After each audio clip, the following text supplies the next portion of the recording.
अहसनुल उलूम में रब खुशबू घणी खिलाई हित हाफिज़न मिठने खे पग आलिमन बधाई।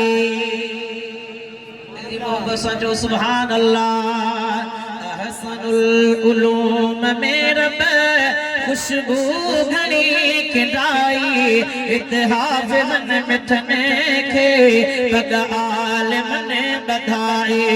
हित हाफिज़न मिठने खे पग आलिमन बधाई। महबूब मुस्तफ़ा जा मेहमान हित रहन था कुरान पाक पढ़ंदड़ बाशान हित रहन था। महबूब मुस्तफ़ा जा मेहमान हित रहन था कुरान पाक पढ़ंदड़ बाशान हित रहन था। इन बाग में मिठन जी अघिजी वई कमाई हित हाफिज़न मिठने खे पग आलिमन बधाई।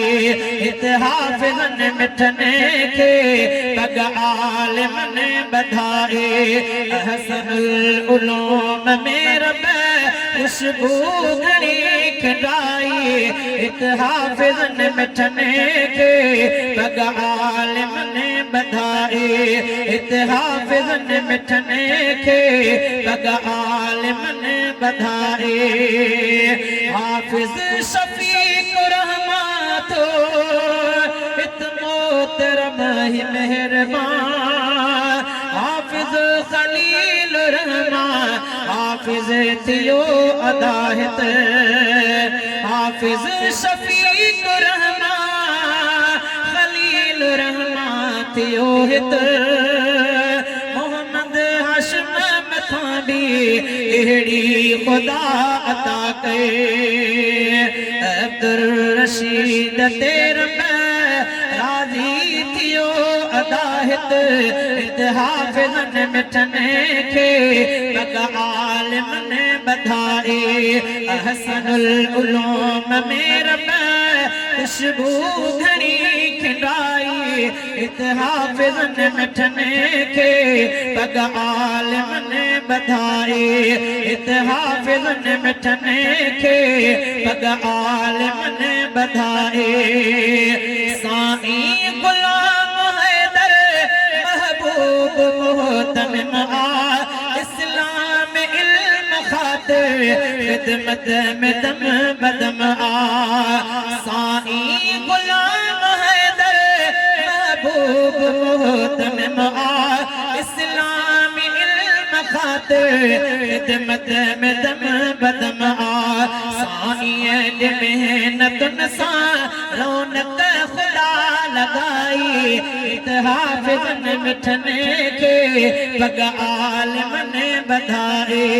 अहसनुल उलूम में रब खुशबू घणी खिलाई हित हाफिज़न मिठने खे पग आलिमन बधाई। हित हाफिज़न मिठने खे पग आलिमन बधाई। जिन जिन बच्चा पढ़ाया रुतबा हशर में ॾिसंदा। सुभान अल्लाह नजो नजो। जिन जिन बच्चा पढ़ाया रुतबा हशर में ॾिसंदा। महशर जे ॾींहुं मिठड़ा पाईंदा ताज सोना। महशर जे ॾींहुं मिठड़ा पाईंदा ताज सोना। ये ॻाल्हि मुंहिंजी नाहे मदनीअ मिठे ॿुधाई हित हाफिज़न मिठने खे पग आलिमन बधाई। अहसनुल उलूम में रब खुशबू घणी खिलाई हित हाफिज़न मिठने खे पग आलिमन बधाई। शहज़ादा शान वारा आलिम भी थी पवन शल बाबो अमा बचन जा नीहड़ा उहे ॾिसन शल।